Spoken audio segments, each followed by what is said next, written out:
Bismillahirrahmanirrahim. Assalamualaikum warahmatullahi wabarakatuh.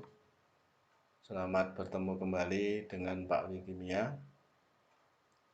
Pemirsa, sahabat channel Kimia itu Mudah. Salam sehat, salam bahagia. Di video kali ini kita akan membahas tentang sel volta.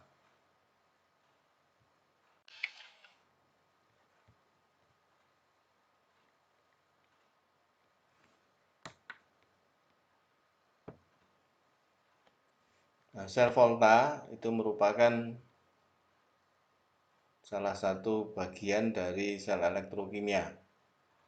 Sel elektrokimia dibagi dua, yaitu ada yang tadi sel volta, yang kedua adalah sel elektrolisis. Pada sel volta, nama lainnya adalah sel Galvani, ini terjadi perubahan energi kimia menjadi energi listrik. Contohnya dalam kehidupan sehari yaitu pada pemakaian baterai dan pemakaian aki. Kemudian yang kedua, sel elektrolisis. Pada sel elektrolisis ini terjadi perubahan energi listrik menjadi energi kimia, jadi sebaliknya. Contohnya adalah pada pengisian aki, jadi pada saat aki dicas ya, diisi ulang, di sterep. Yang kedua, contohnya pada penyempuan logam ya, misalkan logam dicepu dengan emas, dengan perak dan sebagainya. Nah, sebelum kita melanjutkan pada sel volta, sekarang kita lihat tentang reaksi redoks yang pernah kita pelajari pada video sebelumnya. Reaksi redoks spontan. Apakah yang dimaksud dengan reaksi redoks spontan? Reaksi redoks spontan adalah reaksi redoks yang berlangsung serta-merta atau berlangsung dengan sendirinya. Sekarang contohnya reaksi redoks yang berlangsung spontan. Reaksi antara logam zinc Zn dengan larutan tembaga 2 sulfat CuSO4. Anda perhatikan reaksinya, Zn yang berwujud padat bereaksi dengan CuSO4, larutan CuSO4 menghasilkan ZnSO4 yang berwujud larutan dan endapan Cu yang berwujud padatan endapan. Nah, reaksi ini bisa berlangsung dengan sendirinya. Jadi kalau kita memasukkan Zn dalam larutan CuSO4 yang berwarna biru itu, maka nanti akan terjadi perubahan.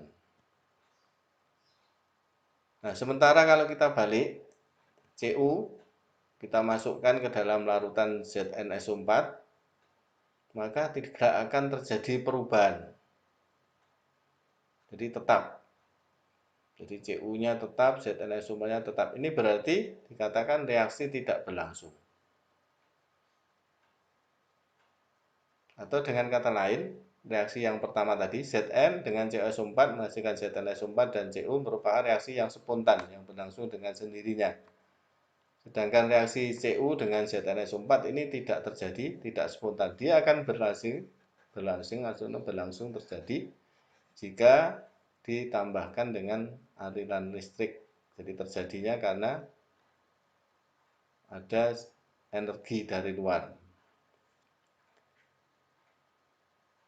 Nanti akan kita bahas yang elektrolisis itu yang itu ya, kebalikan dari sel volta. Kalau sel volta dari energi kimia menjadi listrik, sebaliknya pada sel elektrolisis energi listrik nanti diubah menjadi energi kimia. Jadi bisa membuat reaksi yang tidak berlangsung menjadi berlangsung. Oleh karena itu dapat dikatakan bahwa kebalikan dari reaksi spontan adalah tidak spontan. Reaksi redoks spontan terjadi pada sel volta.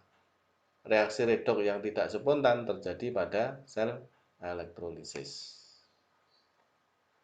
Oke, sekarang kita fokus, kita pelajari dulu yang sel volta. Oke. Pada sel volta itu nanti akan mempunyai dua elektroda. Contohnya tadi pada baterai ya. Baterai itu ada kutub positif dan kutub negatif. Nah, kutub positif negatif itu elektrodanya Nah, sel volta itu di anoda. Anoda merupakan elektroda negatif, sedangkan katoda merupakan elektroda positif ya pada sel volta. Anoda itu merupakan tempat terjadinya reaksi oksidasi, sedangkan katoda merupakan tempat terjadinya reaksi reduksi. Cara memudahkan mengingat, anoda ini awalnya merupakan konsonan, merupakan vokal. Kemudian reaksi yang terjadi adalah oksidasi. Oh, jadi vokal juga sama untuk memudahkan mengingat. Demikian juga pada katoda, K-nya ini konsonan, ya.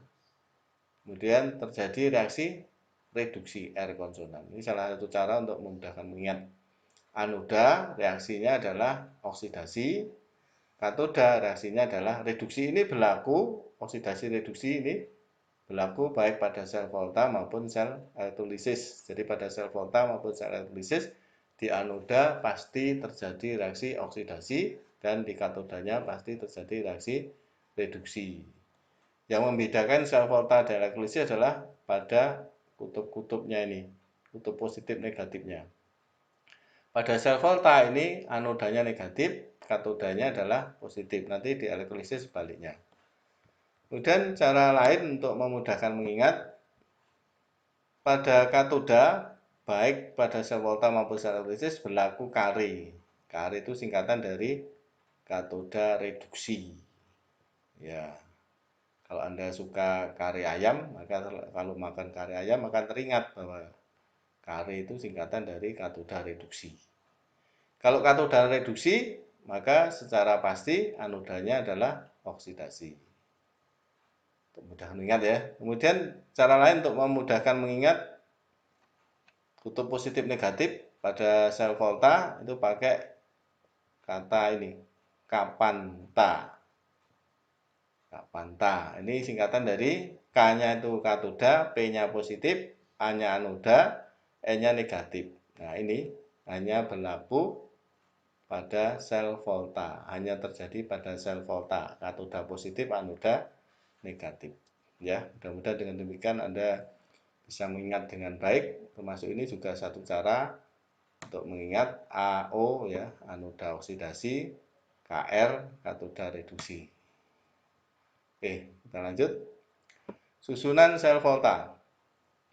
Contohnya kalau kita punya logam zinc Zn dicelupkan dalam larutan yang mengandung Zn2+, sementara sepotong logam tembaga dicelupkan dalam larutan yang mengandung ion Cu2+. Logam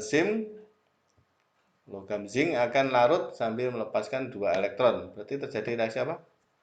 Kalau melepaskan elektron, reaksi oksidasi. Ya, jadi Zn-nya oksidasi, maka Cu-nya nanti akan mengalami reduksi. Nah, perhatikan reaksinya ini. Zn nanti akan berubah menjadi Zn2+ dengan melepaskan 2 elektron. Maka nanti di katodanya gimana katoda? Cu2+ menangkap 2 elektron menjadi Cu. Kalau kita gambarkan seperti ini, sel volta. Jadi ini kita punya anoda Zn dimasukkan dalam ZnSO4, kemudian Cu katodanya dimasukkan dalam CuSO4. Maka elektron akan berpindah dari anoda menuju ke katoda. Di elektron itu prinsipnya berpindah dari oksidasi yang mengalami oksidasi menuju ke elektroda yang mengalami reduksi. Di dalam hal ini di sel volta berpindah dari anoda menuju ke katoda. Kemudian ada jembatan garam, jembatan penghubung supaya reaksi ini bisa berlangsung terus-menerus. Oke, kita lanjut. Ini keterangannya. Elektron yang dibebaskan tidak memasuki larutan tetapi tertinggal dalam logam zinc. Elektron tersebut selanjutnya akan mengalir ke logam tembaga melalui kawat penghantar. Ion Cu2+ akan mengambil elektron dari logam tembaga kemudian mengendap. Ya, jadi reaksinya adalah reduksi Cu-nya. Fungsi jembatan garam adalah untuk menetralkan kelebihan anion dan kation dalam larutan dan untuk menutup rangkaian sehingga reaksi dapat berlangsung terus-menerus. Dari rangkaian sel volta didapat data sebagai berikut. Jadi anodanya adalah Zn, katodanya adalah Cu, maka reaksi yang terjadi dapat ditulis reaksi pada anoda elektroda negatif.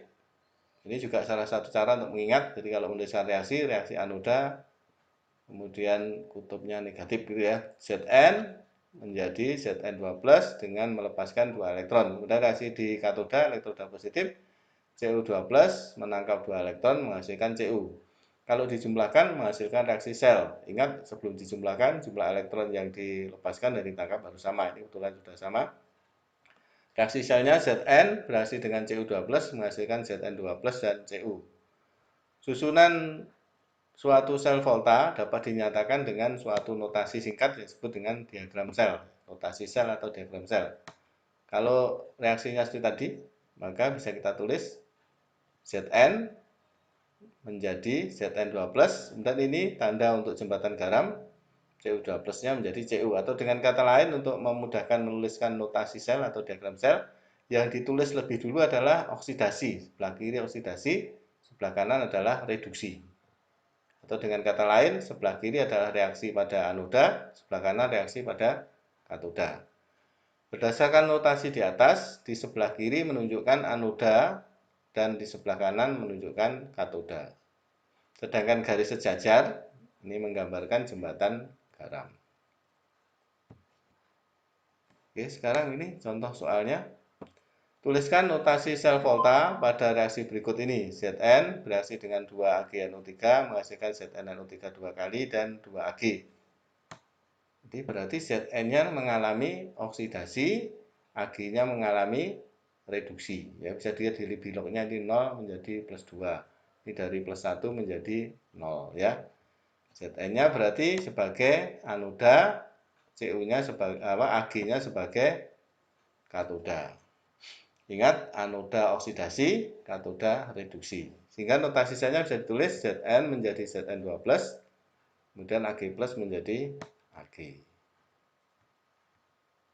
Yang kedua, diketahui diagram sel sebagai berikut. Zn menjadi Zn2+, Cu2+ menjadi Cu. Tuliskan bersama reaksi selnya. Tentukan logam yang bertindak sebagai katode dan anoda.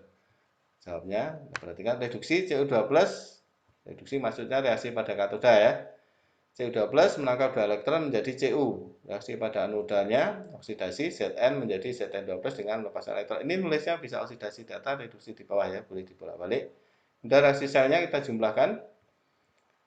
Ini sudah sama, kita langsung jumlahkan. Reaksi sel Cu2+ bereaksi dengan Zn menghasilkan Cu dengan Zn2+.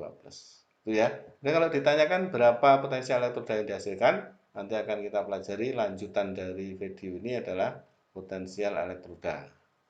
Oke, dengan demikian mudah-mudahan Anda bisa memahami dengan baik dan benar.